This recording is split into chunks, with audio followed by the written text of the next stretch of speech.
अर्जुन उवाच दृष्ट्वेमं स्वजनं कृष्ण युयुत्सुं समुपस्थितं सीदन्ति मम गात्राणि मुखं च परिशुष्यति वेपथुश्च शरीरे मे रोमहर्षश्च जायते गाण्डीवं स्रंसते हस्तात् त्वक्चैव परिदह्यते न च शक्नोम्यवस्थातुं भ्रमतीव च मे मनः।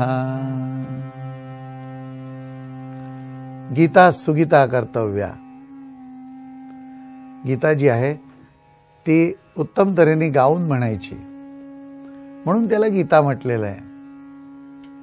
पहिल्या अध्यायात पूर्वीचे 27 श्लोक संपल्यानंतर या ठिकाणी पहिल्यांदा आता अर्जुन ज्या वेळेला बोलतोय त्यावेळेला अर्जुनाची जी काही मनस्थिती आहे, त्याचे जे काही भाव आहेत आतले, ते सांगायला अत्यंत योग्य अशी ही शिवरंजनीवर आधारित जी काही चाल आहे ती म्हटल्यानंतर अर्जुनाला काय म्हणायचंय ते संस्कृत जरी आपल्याला येत नसलं एखाद्याला तर त्याला लगेच भाव कळायला लागतात. आणि गीता ही मंत्र शक्तिरूप आहे, त्यामुळे त्याचा ऐकणाऱ्याला आणि म्हणणाऱ्याला जो फायदा हवा असतो तोही याच्यातून मिळू शकतो. आता या ठिकाणी अर्जुन सांगतोय, तर अर्जुनाची जी काही मनस्थिती आहे ती आपल्याला गोंधळलेली ह्या लगेच समजूनच येते की अर्जुन हा आता गोंधळलाय, त्याला काय करावं सुचत नाहीये. समोर सर्व आपल्या घरची मंडळी उभी आहेत. काय बऱ्याच वेळेला मंडळीच्या तोंडातनं शब्द फुटत नाहीत. कधीतरी आपण पाहतो कुठेतरी पूर आलेला असतो, घरातली माणसं वाहून जातात, एखादी व्यक्ती वाचते. त्या माणसाला जसं गहिवरून येतं आणि काही सुचत नाही सांगायला, तर अर्जुनाला ते चित्र डोळ्यापुढे दिसतंय. या ठिकाणी हा युद्ध जो आहे तो महासागरासारखी ही सेना पसरली आहे आणि त्याची एकदा युद्ध सुरू झाल्यानंतर जो काही कत्तलखाना सुरू होईल त्यामध्ये हे सर्व आपले मारले गेले जर लोक, तर पुढे काय होणार याची अर्जुनाच्या मनात चाललेला जो संभ्रम आणि त्याला जो एक प्रकारचा आघात झालाय मानसिक, त्या आघाताचं बरोबर वर्णन त्याच्या शब्दातून आपल्याला या ठिकाणी दिसतंय. म्हणजे इंग्लिशमध्ये अँझायटी स्टेट वगैरे काहीतरी असं म्हणतात, तसा हा एक न्यूरोसिसचाच विकार अर्जुनाला त्या ठिकाणी तयार झाला असं आपल्याला या ठिकाणी म्हणता येईल. मला तर असं दिसतं की ही जी सर्व लक्षणं आहेत ती ह्या विकारांची निश्चित आहेत. मानसशास्त्राच्या पुस्तकात जर आपण वाचलं तर आपल्याला समजून येईल. परंतु त्याही पलीकडे जाऊन हृदयविकाराच्या माणसाची सुद्धा अशी लक्षणं असतात. तेव्हा आपण म्हणतो ना की माझी तर छातीच बसून गेली. ही सगळी महासेना पाहिली, संबंध हा महासागर सैनिकांचा, आणि आता माझी सर्व माणसं मरणार हे म्हटल्यानंतर अर्जुन खचलाच मुळी त्या ठिकाणी. आणि अर्जुनाला सुचेना आता काय करावं, म्हणून तो म्हणतोय की काय आता आपण याचा जो शब्द भेद आहे तो सगळा पाहूया. कृष्ण म्हणजे हे कृष्णा, इमम म्हणजे या, युयुत्सुम म्हणजे युद्धोत्सुक होऊन, समुपस्थितम म्हणजे आलेल्या, स्वजनम म्हणजे स्वजन समूहाला, दृष्ट्वा म्हणजे पाहून, मम म्हणजे माझी, गात्राणी म्हणजे गात्रे, सीदंती म्हणजे शिथिल पडू लागली आहेत. पहा काय बरोबर वर्णन आहे, हातपाय गार पडतात आहेत बघा. च आणि मुखम म्हणजे तोंडालाही परिशुष्यती, कोरड पडू लागली आहे. उपस्थ आणि जिव्हा ही नेहमी ओली असावी. जर कधी तोंडात कोरड पडायला लागली तर ताबडतोब वैद्य डॉक्टर यांचा सल्ला घेणं आवश्यक असतं, कारण हे चांगलं नाही ते.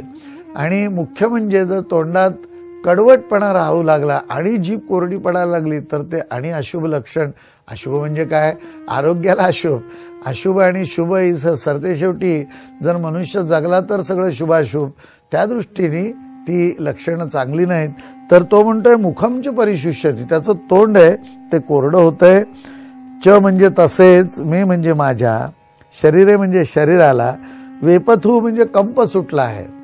ही एक गंमत आहे. पहा वात वाढायला लागला प्रत्येक वेळी. शेवटी शरीर जे असतं पंचमहाभूतात्मक ते पृथ्वी तत्व, पाण्याचं जलतत्व त्यांच्यात मिसळतं आणि नंतर जो शरीराचा महत्त्वाचा भाग आणि त्यातला जो मन, आत्मा आणि काय जीव आपण ज्याला म्हणूया, ते वायुरूपाने आकाश तत्वात विलीन होतात. त्यामुळे वायू हा त्यावेळेला वाढतोच, उत्सर्ग होतात. बऱ्याच वेळा मरणारी माणसं आपण पाहतो तेव्हा ही अशी भलतीच लक्षणं.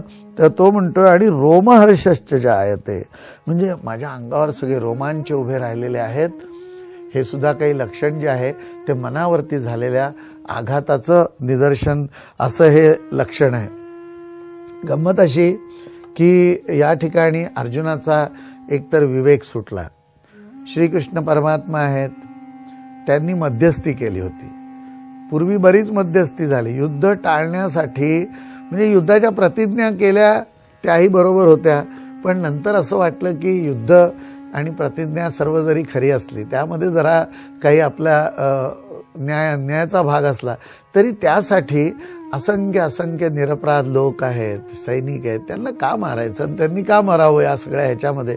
नुसतंच असं नव्हे तर त्यामुळे युद्धाच्या वेळेला जे काही सर्व दारू गोळा शस्त्रास्त्र जी चालतील, त्यामुळे सगळे चांगल्या सस्य श्यामलाम अशा पृथ्वीचं वाळवंटात रूपांतरण होऊन जातं. तेव्हा असं का करावं हे जरी बरोबर असलं तरी त्या सगळ्यावरती चिंतन मंथन करून सगळ्यांच्या विचारांनी त्या ठिकाणी ते सर्व जमले आणि आता युद्ध करायचंय नक्की झालंय. श्रीकृष्ण परमात्मा रथावरती स्वतः उभे राहिलेत रथ चालवायला आणि दोन्ही सैन्य आली आणि आता युद्धाला सुरुवात करायची. त्यावेळेला हे सेनापती हा सगळ्यांच्या पुढे असलेला काय म्हणतोय, तो म्हणे सीदंती मम गात्राणी वेपतुश्च शरीरे.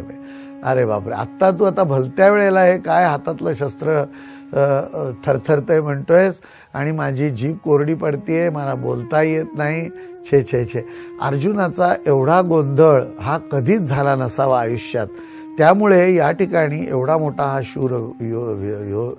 शूरवीर असा हा योद्धा कसा काय गोंधळला आणि त्याच्या मनस्थितीचं, त्याच्या शरीराचं, त्याच्यावर झालेल्या आघाताचं असं हे आपल्याला या ठिकाणी पूर्ण वर्णन पाहायला मिळतं. त्याचप्रमाणे ह्याच्यामध्ये शारीरिक दृष्ट्या किंवा आरोग्याच्या दृष्टीने, आयुर्वेद शास्त्राच्या दृष्टीने सुद्धा ही लक्षणं कशी योग्य आहेत तेही आपल्याला दिसतं. श्री गीता योग शोध ब्रह्मविद्येचा हा कार्यक्रम आपल्याला कसा वाटला हे आम्हाला आवर्जून कळवा. श्रीमद भगवद्गीते संदर्भात आपल्या मनात काही प्रश्न असतील तर ते जरूर विचारा. आमचा पत्रव्यवहाराचा पत्ता आहे Saam Marathi, Sakal Bhavan, plot number 42B, sector 11, CBD Belapur, Navi Mumbai 400614.